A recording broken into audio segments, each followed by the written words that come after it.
नमस्कार, मी श्रावणीज होम किचनमध्ये तुम्हा सर्वांचं मनापासून स्वागत आहे। तर आज मी तुम्हाला चकलीच्या भाजणीसाठी भाजणी कशी करायची ते मी तुम्हाला दाखवणार आहे। त्याच्यासाठी काय साहित्य घेतलंय ते पाहून घेऊयात। इथे मी जाडे तांदूळ घेतलेले आहेत। हे रेशनिंगवर मिळतात त्या टाईपचे तांदूळ आहेत आणि हे जुने तांदूळ आहेत। हे 1 कप म्हणजे पाव किलो आहे। असे मी 4 कप घेतलेले आहे। इथे मी पाव किलो चणा डाळ घेतलेली आहे। इथे साबुदाणा 100 ग्रॅम आहे, हे ह्या मापाप्रमाणे आहे। तसंच पोहे सुद्धा 100 ग्रॅम आहे। मुगाची डाळ, उडीद डाळ हे देखील ह्या मापाप्रमाणे म्हणजे 100 ग्रॅम आहे। तर आता आपल्याला इथे हे जे तांदूळ आहेत ते चांगले 2-3 वेळा स्वच्छ पाण्याने धुवून घ्यायचे आहेत। आणि ही चण्याची डाळ, उडीद डाळ आणि मुगाची डाळ हे सुद्धा धुवून घ्यायचे आहेत, पण मी इथे धुवून नाही घेणार आहे। फक्त चण्याची डाळ, मुगाची डाळ आणि उडीद डाळ ही मी ओल्या सुती कपड्यामध्ये चांगली पुसून घेणार आहे। तसं पुसून घेतलं तरी सुद्धा चालतं, फक्त पोहे आणि साबुदाणे हे बाजूला ठेवायचे। चला तर मग आपण पुढची कृती करून घेऊया। आता हे जे तांदूळ आहे ते मी 2-3 वेळा चांगले धुवून घेणार आहे।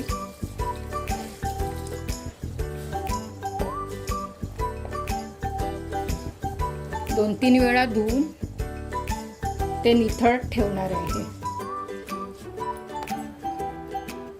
हे बघा, हे माझे धुवून झालेले आहेत। आता हे निथळ ठेवून देऊया। इथे मी चाळणी ठेवली आहे, चाळणीमध्ये गाळून घेऊया। आणि नंतर मी सगळे गाळून झाल्यानंतर थोड्या वेळानंतर पंख्याखाली सुकून घेणार आहे। मी उन्हामध्ये सुकवायचे नाही आहेत, पंख्याखाली सुकून घ्यायचे। 7-8 तास लागणार आहे त्याच्यासाठी।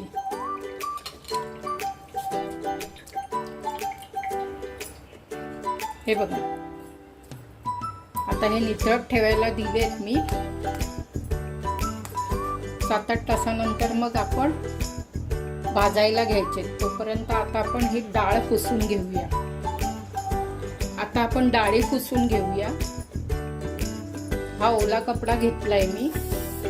या ओल्या कपड्यामध्ये असं बांधून घ्यायचंय आणि असं पुसून घ्यायचंय। हे सुद्धा डाळी सुद्धा धुवून होऊ शकतात, पण असं ओल्या कपड्याने पुसून घेतलं तरीही चालतं, त्याला जास्त वेळ नाही लागत। हे डाळीमध्ये कुठे केमिकल पावडर वगैरे लागलेली असेल ते निघून जाण्यासाठी आपल्याला धुवून घ्यायचं असतं, पण असं पुसून घेतलं तरी सुद्धा चालतं।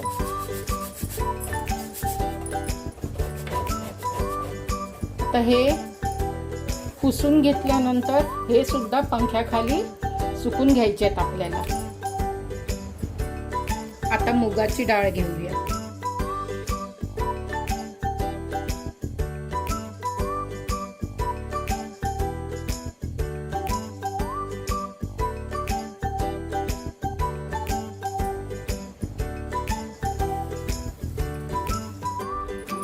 हे बघा, ही थोडी साफ झालेली आहे। आता उडदाची डाळ करून घेऊया। आता ही उडदाची डाळ घेऊया।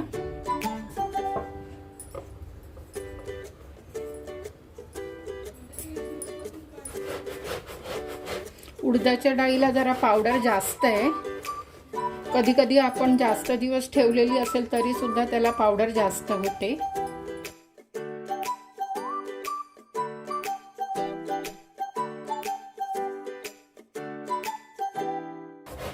अशा प्रकारे ही सुद्धा आपण करून घेऊया।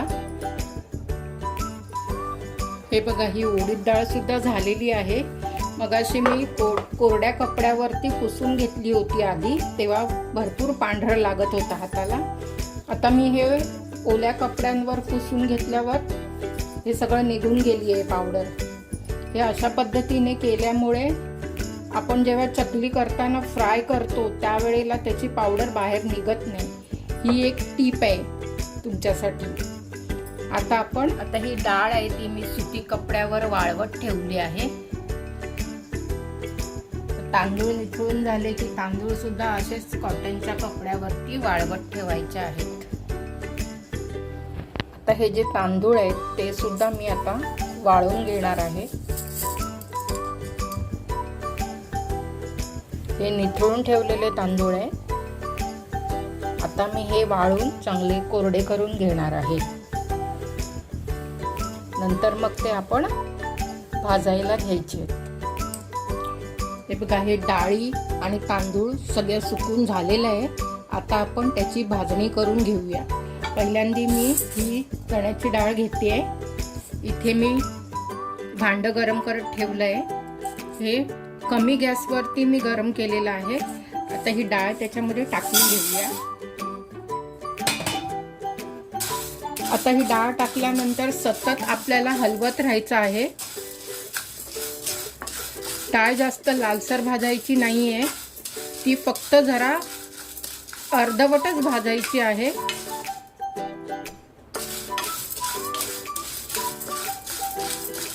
अशा पद्धतीने भाजायची आहे की त्याचा दाणा हा थोडासा कुरकुरीत झाला पाहिजे, पण लाल नाही झाला पाहिजे.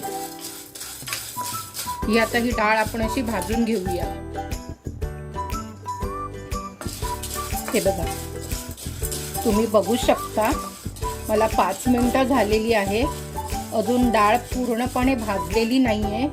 आपण चेक करण्यासाठी थोडीशी डाळीचा दाणा खाऊन बघायचा. तो पटकन असा तुटला नाहीये, म्हणजे अजून थोडा वेळ मला भाजायला लागणार आहे.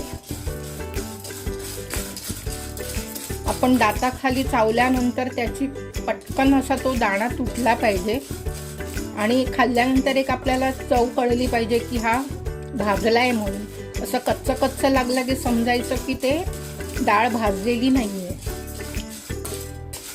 आणि गॅसची फ्लेम मध्ये मध्ये मीडियम लो ठेवायची आहे.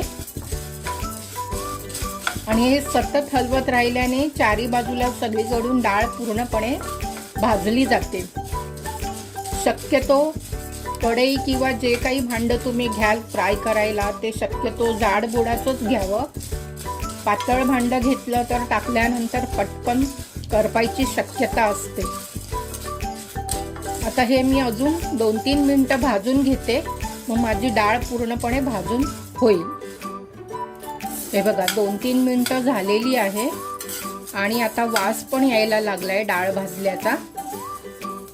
ही आता आपली डाळ झालेली आहे. एकदम लालसर कलरही आलेला नाहीये, पण ती डाळ पूर्णपणे भाजलेली आहे, जशी आपल्याला हवी आहे तशी. आता ही आपण काढून घेऊया. इथे मी एका परातीमध्ये सुती कपडा घेतलाय, त्याच्यामध्ये मी ही काढून घेते.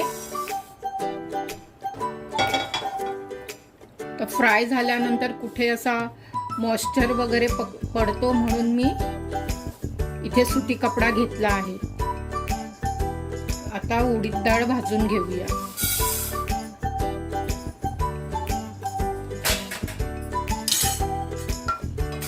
उडीद डाळ पण तशाच पद्धतीने भाजून घ्यायची आहे.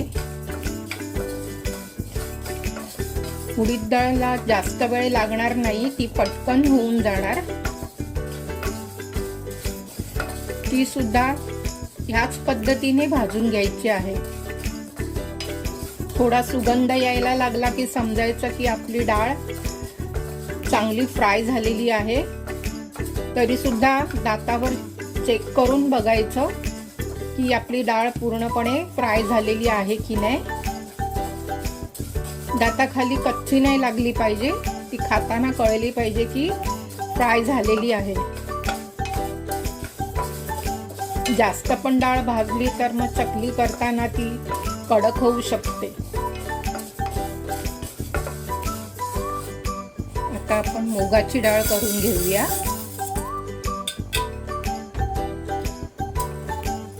ही सुद्धा त्याच पद्धतीने भाजायची आहे.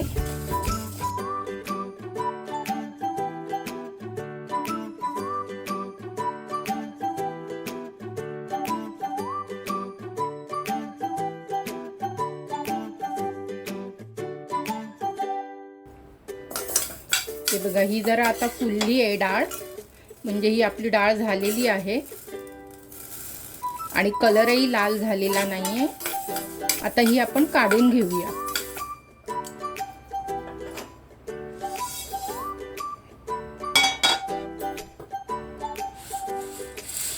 आता आपण साबुदाणे घेऊया.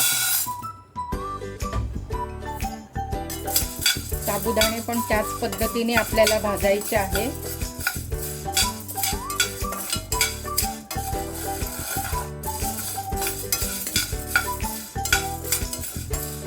हे सुद्धा फुलेपर्यंत भाजायचे आहे.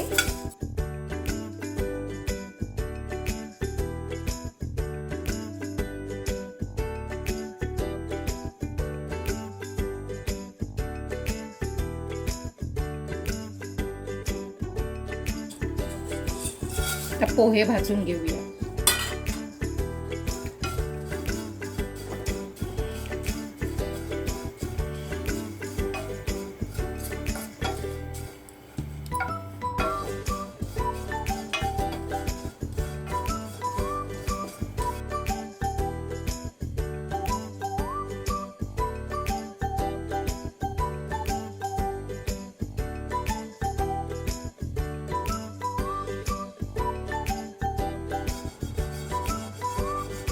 पोहे झालेले काढून घेऊया.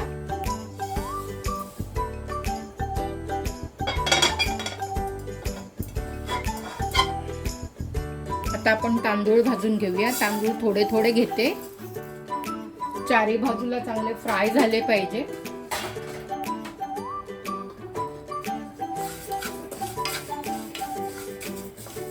गॅसची फ्लेम मी सुरुवातीला फास्ट ठेवली होती, आता मी कमी केली आहे. हे सुद्धा चांगले फुलेपर्यंत भाजायचं आहे.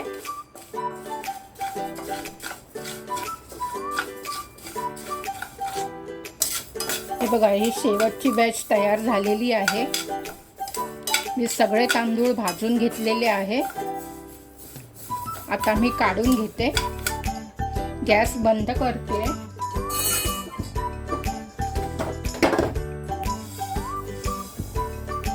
हे सगळे तांदूळ घेतले.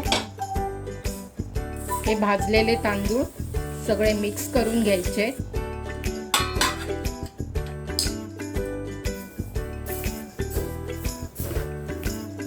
हे सगळं मिक्स झाल्यानंतर थंड करायला द्यायचंय आणि गिरणीतून दळून आणायचं आहे.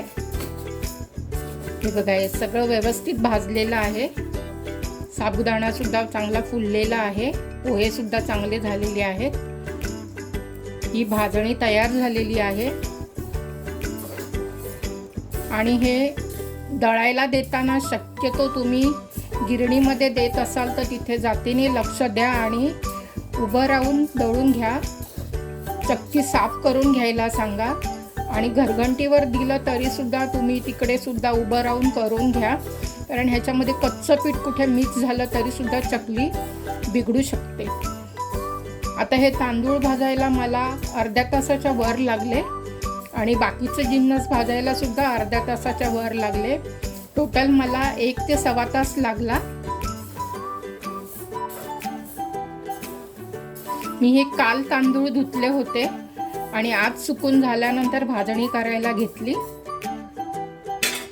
आणि तांदूळ किंवा चण्याची डाळ भाजताना जरा गॅस मध्ये मध्ये तुम्हाला मीडियम लो करायला लागणार. काही काही जिन्नस असतात त्यांना जास्त फास्ट करायची गरज नाही. साधारण एक अंदाजाने तुम्ही मीडियम लो फ्लेमवरती भाजणी करून घ्यायची. ही कुठे लालही झालेली नाही आहे, व्यवस्थित भाजली गेलेली आहे. चकली चांगली होणार, चांगली जर भाजणी झाली तर. आता हे मी थंड झाल्यानंतर चक्कीमधून दळून आणणार आहे आणि त्याच्यानंतर मग मी चकल्या करायला घेणार आहे. ह्याच्यामध्ये मी मसाल्याचं प्रमाण दिलेलं नाही आहे. जेव्हा मी ह्याचं पीठ बनवून आणणार त्याच्यानंतर मी चकलीसाठी जेवढं माप घेणार तसा मी मसाला घेणार आहे. कारण सगळ्यामध्ये मी मसाला घातलेला नाही, कारण पीठ झाल्यानंतर मला राहिलेल्या पिठामध्ये थालीपीठ वगैरे आपण करू शकतो. मग तेव्हा कसं पाहिजे तसा मसाला आपण वापरू शकतो, म्हणून मी हा मसाला घातला नाही. शिवाय जेव्हाच्या तेव्हा मसाला करून घातला की तो पदार्थाला चांगला एकसंग लागतो आणि त्याची चवसुद्धा छान लागते. आता हे दळून झाल्यानंतर चकलीचं प्रीमिक्स रेडी होणार आहे. अशा पद्धतीने हे पीठ तयार झाल्यानंतर तुम्ही 5 ते 6 महिने आरामात ठेवू शकता. आता ही चकलीची भाजणी रेडी झालेली आहे. तुम्हाला व्हिडिओ माझा आवडला असेल तर लाईक, शेअर आणि सबस्क्राईब करा आणि कमेंट करायला सुद्धा विसरू नका. माझी रेसिपी बघितल्याबद्दल धन्यवाद.